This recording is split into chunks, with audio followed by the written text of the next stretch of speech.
Hi guys and welcome back to the Mighty Blues. My name is, of course, Cameron. It is the match reaction. This one isn't instant whatsoever. It's literally over a day later to Everton's 2-1 defeat to Aston Villa at Villa Park yesterday. I do apologise. Yesterday was a bit of a wild day. It was about 48 degrees throughout the entirety of the day. The coach home was very, very hot and very tired. And by the time I got home, I didn't feel too great. I'd not had much sleep the night before. Blah, blah, blah. I'm not going to make excuses. Basically, I didn't feel very good. I woke up this morning. I still didn't feel great. So I've gone the whole day sort of just trying to get out in the fresh air and make myself feel a little bit better.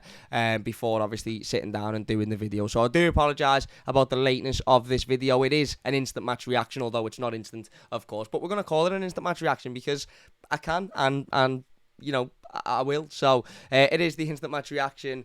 Obviously, Aston Villa 2, Everton 1 yesterday at Villa Park. I did make the journey up to Villa Park to watch the game. And I think it was a disappointing performance, if I'm being honest. Now, obviously, don't get me wrong, there was positives. I think defensively we weren't too bad. I think we looked much more solid than what we've looked at, at times previous. And I think given it was our first away game of the season, we certainly looked more defensively solid than we have done in probably most of the away games last season, barring the two that we won.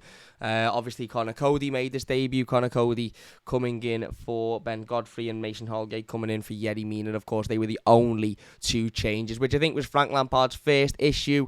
I do think Frank Lampard was to take blame for yesterday. Now, I know a lot of people will say, well, what was his other options, or he couldn't have done much else, this, that and the other, but the reality of the situation is Frank Lampard started with a front three that were absolutely abysmal against Chelsea a week ago, absolutely atrocious, and yes, at that point he didn't have Rondon available, and look, I'm not sitting here and saying Rondon's the best footballer in the world, he's the best striker in the world, and he would have saved us yesterday had he have been on the pitch, but I think to start with that front three again, expecting it to be a different result from what we saw against Chelsea was a little bit silly, because we got exactly the same yesterday. We got a front three of three players who, individually are good at what they do. But as a three together, I've got absolutely no needle, absolutely no striking power, absolutely no ability to score goals or create chances, but between them. Damari Gray had a wonderful opportunity where the ball sort of fell to his feet and he just couldn't sort his feet out. Probably didn't expect the ball to come to him. But when you're playing as a sort of in a front three and you've got no out-and-out centre forward, when the ball falls to your feet 5 yards from goal, you've got to be ready for it to come to you. Anthony Gordon, again, wasn't particularly great. Ran round, worked hard. Obviously, there's been a little bit of attention over the last sort of couple of hours from Chelsea and a bid being put in and rejected from Chelsea, which we'll talk about on another live stream. But again, just didn't have enough in what he needed to do. And Dwight McNeil, Dwight McNeil doesn't escape criticism. I know he's only just joined the football club and he's, it's very early on in his Everton career, but he wasn't effective whatsoever.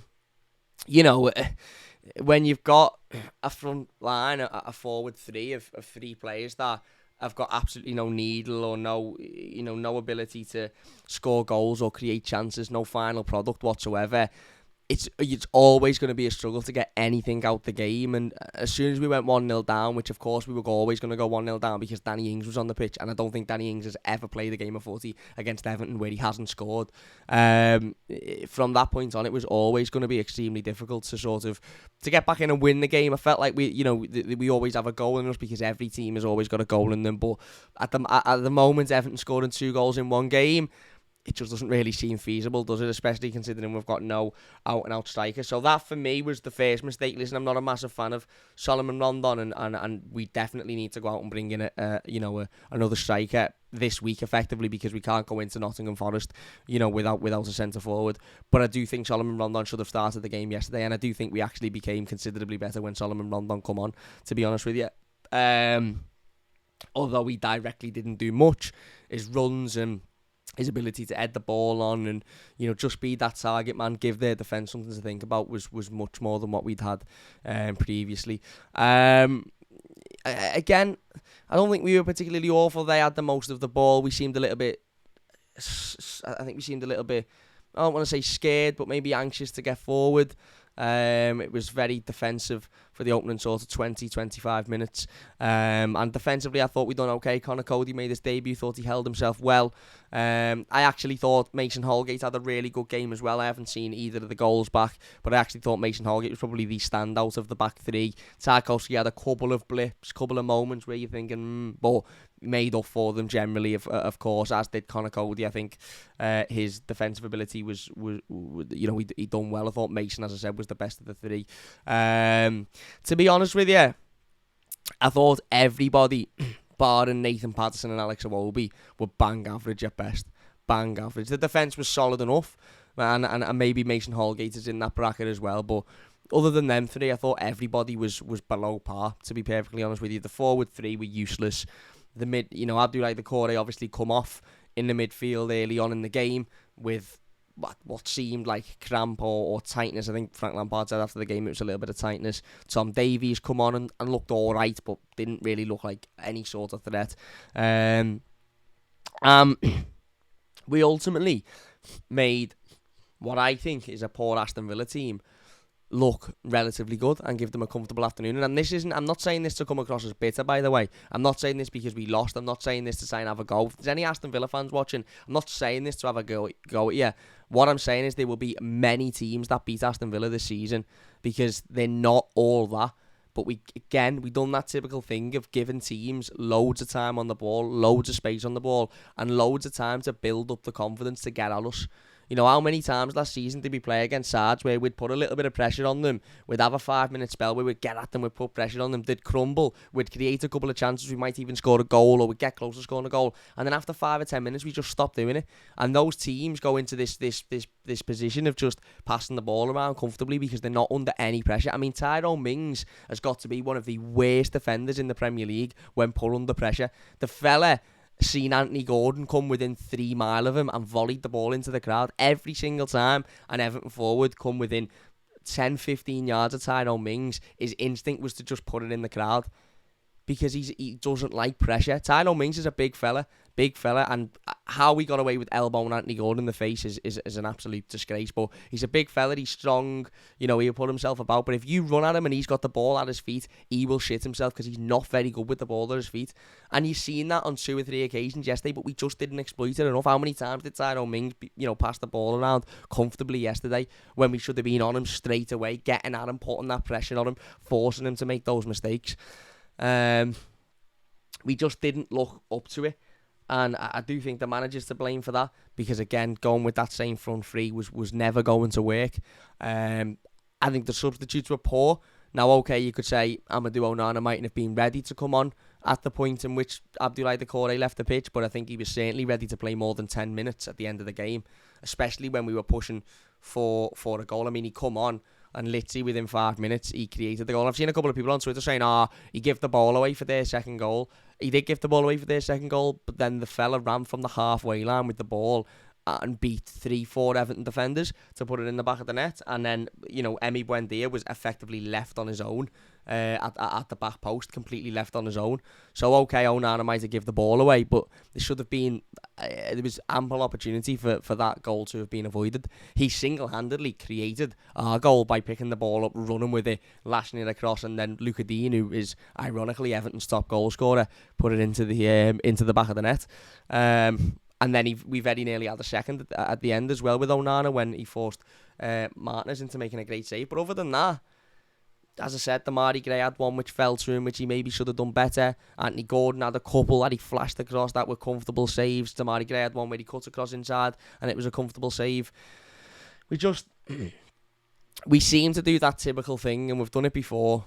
And I don't know whether it's just a football genetic thing or whether it's an Everton thing, but done that thing where we've been 1-0 down for a considerable amount of time. We've not ever really looked like pushing to get an equaliser or pushing to get at teams. We've all of a sudden gone 2-0 down with 5-10 minutes to go, and then we've pushed for the last 10-15 minutes of the game. And you're sitting there thinking, if we'd have had this attitude, if we'd have pressed and pushed like this for the last 30-40 minutes, we'd have got something out of that game. I have got no doubt in my mind that if that game went on for an extra 15 minutes longer, we'd have come out with a point, at least a point. Why does it take a second goal to go in for us to actually start getting at teams. Maybe it's tactical from Frank Lampard. Maybe he's saying, don't expose yourself too much away from home. Just keep it calm. But it almost took that second goal for us to go, actually, do you know what? We're going to get at these. And then when we got at them, we got one back and we had two good opportunities to get an equaliser. So, yeah, it was disappointing. It was really, really disappointing because I think Aston Villa are a team that are there for the taking. I do.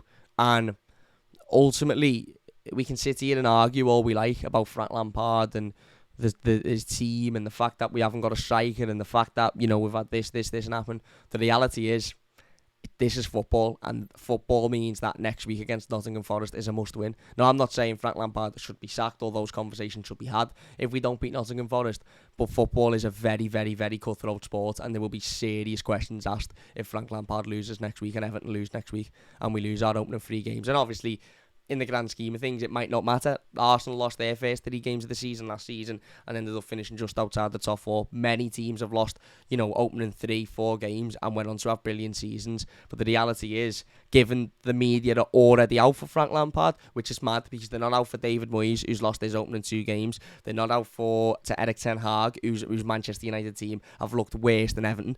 They're not out for, various managers who've started the season poorly, but they're out for Frank Lampard.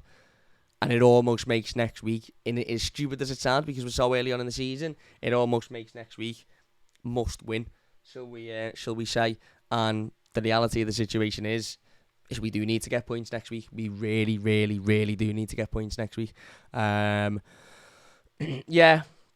it was frustrating. It was. I do think that there was a couple of positives. I think Onana coming on, I think his debut looked bright. One thing I was really impressed with Onana was at half time when he was warming up. As he was exiting the pitch after warming up, he went round to everybody and was hugging them and was giving them a good look and this, that and the other. He was really sort of you could see he was trying to hype up his teammates. Again, leadership qualities that Everton are so desperate for. But also his debut, I think he done well. I'm not really looking too much into the giving the ball away for the second goal because he's the type of midfielder that will give the ball away. That's his role. He ultimately created our goal on his own and should have had another, and looked the presence in midfield, moved with the ball well, threw the tackles in, wasn't afraid, was up, getting the crowd up clearly, was engaging and knew the importance of the away fans. So yeah, I thought he was impressive. I thought Alex Iwobi once again was outstanding. I think Alex Iwobi was, as I said, one of only 2 players that could have left that pitch thinking, you know what, I've done everything I can there. I thought he was brilliant, got about the pitch, ran round, worked hard, won the ball back when he needed to, was the only player. And this was another really, really frustrating thing I found, and obviously being at the game, you see this a lot more than you do on television because the cameras aren't always focused, but he was the only player on multiple occasions who was running into space. Now, don't get me wrong, I thought Nathan Patterson had a good game as well, but obviously very different role, very different circumstance. But there was 2 or 3 occasions where Alex Iwobi was the only player running into any space. Not Damari Gray, he was stood still. Not Anthony Gordon, he was stood still. Not Dwight McNeil, he was stood still. It was Alex Iwobi was the only player making movements into space. And that shouldn't be the case. That simply shouldn't be the case. Thought he was excellent. As I said, I thought Nathan Patterson looked really good again. Really, really solid. Mikalenko, maybe not so much, but again, one blip in 5-6 months, I'm sure. I'm not really looking too far into that, to be honest with you. But yeah, our forward line at the moment is just toothless. It's toothless, and unfortunately for us, is when you've got a forward line that are toothless and don't create or don't score, the minute you concede, a game becomes 10 times more difficult. And look, there's been some rumours that I'm sure people are going to comment on. What you think of Anthony Gordon? Chelsea bidding 40-odd million for Anthony Gordon, it being rejected. Newspapers saying Chelsea are likely to come in for more bids. Newspapers saying that it doesn't look like personal terms will be a problem. Whether Anthony Gordon's an Everton player come the end of this window, we don't know. I like Anthony Gordon. I'd like him to stay. I think he works hard. I think he battles, and I think he's got the core to be and the potential to be a really, really good player. Is he that now? No. He's a lad that works hard, gets about, and has got a bit of magic in him, but it's nowhere near on a consistent basis for us to be, saying he's the best thing ever. He's got a lot of work to do, and yesterday showed that because he done very minimal yesterday. But I'd still like to keep him with the club because I think he will be a top player in the future. But the reality of the situation is, is we don't know whether that will be the case. But yeah, look, disappointing. Obviously, we have to move on now to Nottingham Forest. But hopefully we can move on and go out and just blow them away next week. I know they've had a good start to the season themselves, but hopefully we can go out there and yeah, as I said, at Goodison, put in a shift, put in a performance, and go and get the 3 points because it's desperately, desperately needed. There you go then. If you have enjoyed this one, please do hit the like button. Once again, I apologise for how late this video is in the sense of after the game. We will be doing the play ratings straight away as well, so look out for those. They'll be up in just a moment. But anyway, massive, massive thank you all for watching. Really appreciate it, and we'll see you soon on the Mighty Blues.